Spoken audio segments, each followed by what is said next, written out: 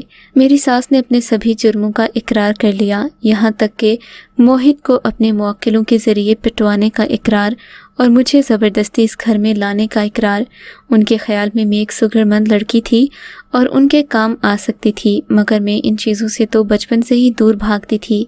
میں نے اپنی ساس کو آتے ہی ہری جھنڈی دکھا دی کہ میں کسی قسم کے غلط کام میں ملوث نہیں ہوں گی۔